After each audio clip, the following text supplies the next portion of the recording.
Hey, what's up, everybody? Rob Marzullo here, Ram Studio Comics, and just wanted to give you some more digital painting tips, and also ask you a question if you'd like to see some painterly stuff like this, where I do a lengthy. I'm just practicing a zombie here, obviously. Just felt like doing another zombie painting and some texturing and things like that, and I wanted to see if you guys want me to do like a lengthy version of something like this where I explain the process. Today's video, I'm just going to give you a few tips on doing something like this. So let me know the answers to that question in the comment section below. And let me show you a couple tips as far as painting something grotesque and creepy like this. So what I'm doing, I'm pretty much painting all this on one layer. Sometimes I'll add a layer. In fact, I'll do that right now. I'll add a layer, paint the effects over top, then merge them down. And, I paint in grayscale. If you watch a lot of my videos, you know that. And what I do is I'll just take a good brush for texturing. I'll bounce back and forth from the chalk brush here to the painting brush hair, even though I'm not using it for hair right now. And you can get these on my DeviantArt. There'll be a link in the section below. And what I do is I just kind of get in there and noodle around and do some, various shapes. So by that I mean this. Say I want some more texturing on the cheek here. Maybe I do some, I call them striations. I don't know if that's the right way, but it's, just basically I picture like long stretched out shapes over the cheek with some separation there. And then I hit X. I go back and forth with some dark and light. Obviously, I've got the brush toned down pretty far, so I can slowly work up my forms. And I do a combination of this effect. Like everything is just a variety of separation from light to dark. So by doing that, say I want some more roundedness to the cheekbone here, then I'll make the brush larger. Just kind of add some shadow to the bottom of this, like that. And then say I want that cheekbone to really pop right here, I'll do a couple of things. I'll either take the white here, turn the brush really low as far as size, but turn the opacity up. And then I'll punch in a couple little highlights just to bring out the forefront of these shapes. And if you go with really strong highlights, it'll look wet and glossy, especially if they're really tiny, little separated highlights. You can actually make something look glossy and more specular. So that's one way to do it. Say this little vein here, if I want that to pop out, then I just put a nice strong highlight on the one side, maybe go back to shadow, and instead of just shadowing, say, I'll show you, like if I shadow the vein just on that one side, that does it a little bit, but it looks too overdone. Another way to do it is to put the shadow behind the vein and affecting it on the overlaps of the skin. Now again, if I was to just put that here and do it as a solid, it would look like it's floating there. It wouldn't look as realistic. So what I'm doing, if you notice, is I'm putting some separation in between my shadow. And really that's important to do all throughout your painting. With any of your textures, with any of your shapes, always making sure to put little bits of separation in your work. It actually works the same way in comic illustration when you're inking. You don't always want to put these lines everywhere. You start doing that, it immediately makes the piece unbelievable or boring, or I don't know, it just doesn't work. But as soon as you put these little separations, whether it be in your textures, your inking, whatever, it starts to take on a little bit more life and believability, if that's a word. So yeah, a combination of those things. Now the other thing that I noticed while painting this, I was just kind of randomly, you could see it's not real well thought out. It's probably not the best angle. I just wanted to paint a zombie, and I'm over here struggling on the teeth, but I'll get there. But the other thing I noticed, I had too much of this going on, this up and down strokes, or whatever you want to call it, just everything in the same kind of direction. So I started doing, and I'm not done down here obviously, but I started doing this where I'd take the brush real light and I'd go in the opposite direction. And all I'm doing there is just lightly stroking in some texture, trying to get some variation in the shapes and the texturing of the character, because obviously the cool thing about zombies is there's all this stuff going on, you know, texturing, decayed skin. You can pretty much do anything and get away with it, but if you do it just right, I think it comes out looking pretty cool. And I've got a long ways to go before I'm doing, you know, really nice zombie work, but this is kind of me showing you the process of me learning what I'm doing here. So I'll hit X, flip back to black, and then now with these little bit of strokes that I put in there, I can kind of look into the artwork and try to find some things. You're just basically trying to find ways to create depth. That's one of the reasons why I really like painting just in value like this, because I'm not focused on color yet. I'm just focused on depth, texture, and shapes of shadows, things like that. All those things are the main focal point of what I'm studying right now. So I'm just trying to get in there, noodle around, and go, okay, where can I see something cool here? And if these shapes are too repetitive, then it'll look boring. So I need to mix that up a bit too. So if you notice, a lot of these shapes that I'm creating right now are all about the same width, even though they're going in the opposite direction of the initial shapes, which is creating another little level of interest. They're still kind of all the same size. Another thing that works really well in situations like this is grabbing your dodge tool, and you can just punch up your highlights. First, you got to remember to merge it, so I'll wait to do that. Once those two layers are merged, that'll work, and it'll punch up the highlights just here. You can deepen the tones here with the burn tool. Yeah. So for now, let me just go ahead and keep painting it in.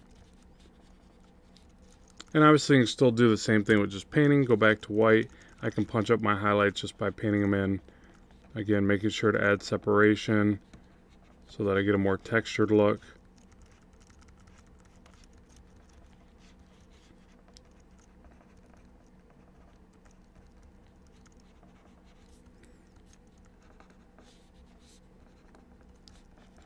And I would say at this point, all these little spots kind of look like the same height.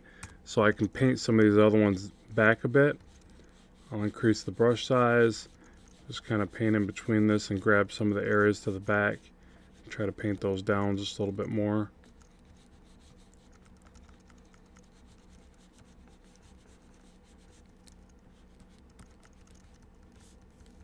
Make the brush real large. Try to just paint across the jaw. Round that form out a little bit.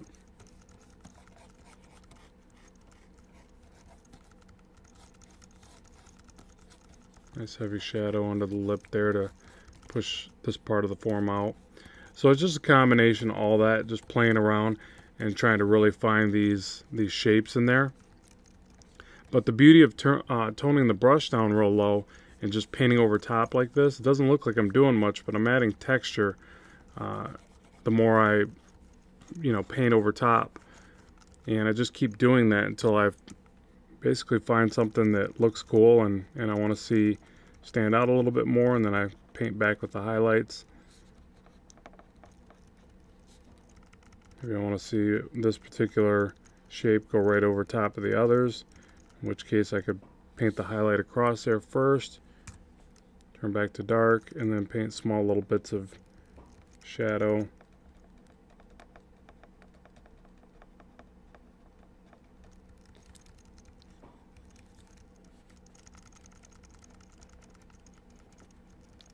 And I'm trying to paint over it in the other direction too, just to add a little bit of variation so it's not just this white streak over top of the other shapes. And pan back, see if it's working. I think it is. Especially when I merge it and I punch up the highlights, that part should stand out pretty cool. Okay, so now this part right here, the cheekbone. If you notice, I've already started to paint in these other shapes, and that's kind of what I wanted to show you. I could easily just take what I did over here with the cheekbone, do it here, but I think that it would start to look a little too repetitive, especially for a, beat up, decayed zombie creature thing. So what I want to do is just add some other kind of random blotchy skin shapes. I'm almost seeing like a worm coming out of this spot or something, so maybe I'll add that. We'll see how I feel later. But yeah, so I'm trying to get a little bit of a rounded shape in there, paint it down right now. Maybe I'll take, let's just try like even the chalk brush, and let's, oh sorry, flip that, and paint in some just shapes.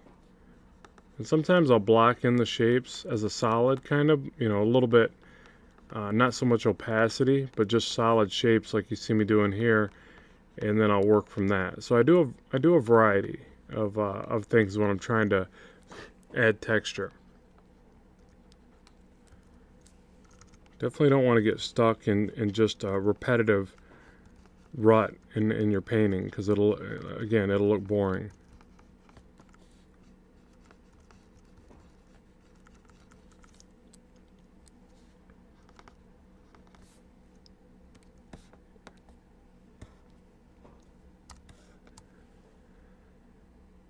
Okay, and the other thing to remember to do, obviously, edit, transform, flip horizontal. Oh, goodness. Making all kinds of mistakes here. Sorry, people. Let me just merge this down. And I can always, you know, I always like adding this layer just because of this. I can see if the painting's heading in the right direction, if I'm making it better or worse.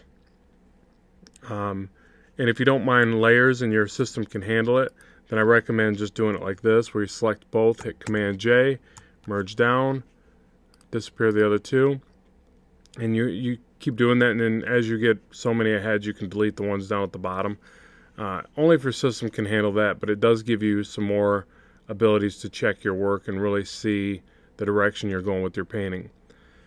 Alright, so that being said, now I can get in here and either flip it, kind of check the work that way,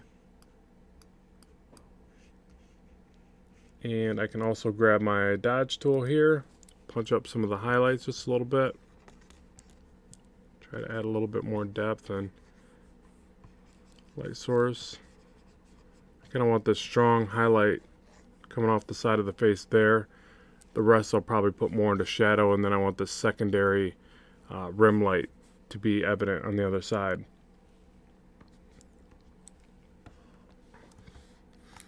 So back to the cheek here real quick.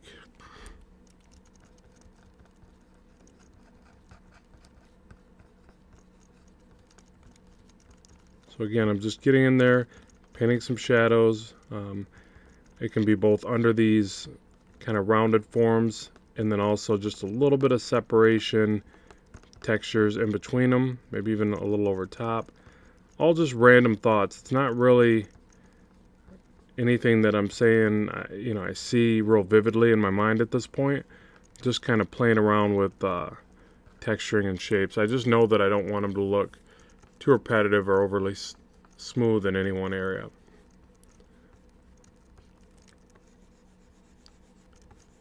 And when in doubt, just paint down and work back up.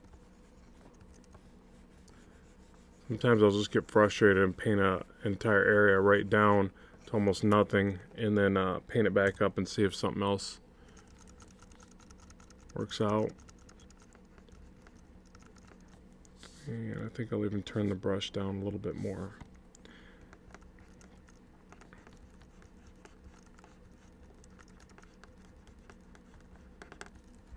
So yeah, what I think I might do is go through, finish this painting. I'm actually bouncing around from a couple paintings right now, doing basically some of my studies. And my studies are, you know, like in this case, this is all about texturing and painting effects. That's why I chose this particular topic. And then same thing here. I'm doing this weird kind of creepy monster thing.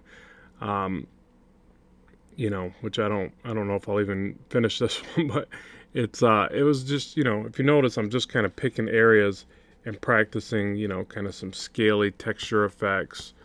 It's just a variety of effects. like even that background, I just painted that really quickly and threw a blur on it, you know, so just trying different things. But that's how I experiment and how I learn, and then in turn I can try to come back to you guys with the video and say, all right, this is what I've learned. What do you think? Does this help you at all, and you know, in your artistic journey? So that's more likely what I'm gonna do here. I'll finish this painting, really study it, maybe do another one, study that, and then I'll come back and potentially do a video if you guys feel it'd be something that'd be helpful for you.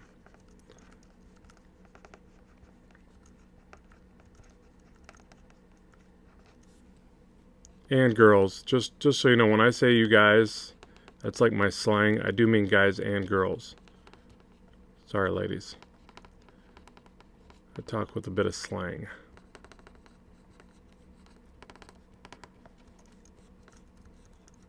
Even though I don't know how many chicks are really watching me paint a zombie right now, but you never know. There's a lot of women that like zombies these days. My girlfriend actually loves zombies. Thank goodness, because this is kind of what I look like when I wake up in the morning before I have my coffee. This guy is actually a touch better looking. All right. So one more quick thing I'll point out, and then I'll move on. And is all right. The glossiness of the eyes. This can be fun to do. I just do a variety of kind of soft shapes. You can actually get in here and do most of this. Let me try starting it with the soft brush actually. So I like this nice heavy shadow for the top eyelid, and then I'll go back and forth with the soft brush and try to, you know, give it that cataract kind of look, you know, that glossy overlay. You can even do a hint of the color of the eye like that behind it. It's kind of neat sometimes. And let me see, I'll actually paint it down a bit like this. So I got the soft brush really large, just kind of painting over the whole thing. And then I'll pick like, let's go back to the hairbrush and back to white and turn it up a little bit. And I'll do these little tiny specular highlights on the ridge of the eye to give it kind of this like bumpy textured look like that. Something like that. And then as far as the eye now, I'll give it, obviously my light source is over here, my stronger main light source. So I'll picture that maybe the light's hitting the eye a little bit right here. So there's our main specular highlight. And then I want all kinds of like little glancing highlights across the eye to make it look wet. So let me get in here, and then even a buildup of that stuff can be like right here on the top of the ridge of the bottom eyelid.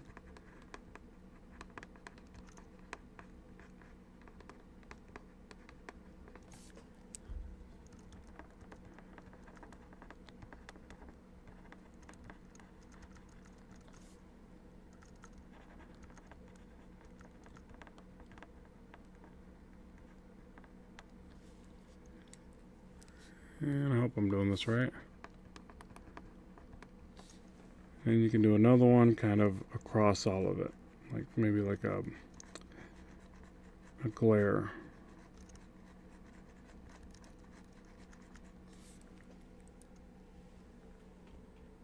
Yeah, I don't know, maybe. I kind of play around with that too, like pretty much play around with everything. If I don't get it right the first try, I just kind of keep looking at it and coming back to it. But let me see. Yeah, I don't think that's bad. And then the other thing you can do, it's always about contrast. So I could take the burn tool, maybe set to mid-tones, and tone back the other stuff around it. Give it just a little bit more impact to the focal point of the eye right there. So, yeah. And that burn tool works really well with just pushing all these mid shadows back. If you don't know that already, which, you know, I'm sure if you studied Photoshop and digital painting to this point, you have a good idea. But the burn tool can be set to highlights, midtones, or shadows, and whichever one of those you grab, that's what you're going to push back. So if you grab highlights, all these brighter areas are going to tone down. I'll turn the opacity up so you can see. See that? Paint it down a couple times. See how the highlights just drop right back? If I go back a few times, I want those pretty punched up, so I want those back. And then if I go to shadows and say, let me find a spot, like right here, I want these shadows really dark. Just a couple quick passes, and those shadows are pushed right back. So that can be a really quick way to find depth in your painting, and especially with stuff like this where there's overlapping tones. Really play around with the dodge and burn. Same thing with the highlights. You can go highlights, midtones, or shadows and brighten up any one of those. I usually just work on highlights with this, but you know, if you want to try it, we'll try it. If you want to punch up the midtones, like midtones are going to be this area right here, it's going to lighten those. So this is, I guess this is nice too when you got a little bit too much blobby kind of stuff going on, and everything's kind of just mushed together. You can get a lot of your separation with that and paint back. So alrighty, so that's a little bit of zombie painting there. It's a couple little techniques for you. Let me know if you would like to see a full-length rendition of something like this. It will take some time though. I would either time-lapse it and narrate over top, or it could be a long, lengthy tutorial, but it would take some time. These ones, since there's so much little detail, they do take me a while to produce. So let me know what you'd like to see, and be sure to like, subscribe, and share. It helps me bring you more content all the time, and lets me know what you like and what you don't. So thanks very much for tuning in. We'll talk to you soon. Keep drawing, keep having fun.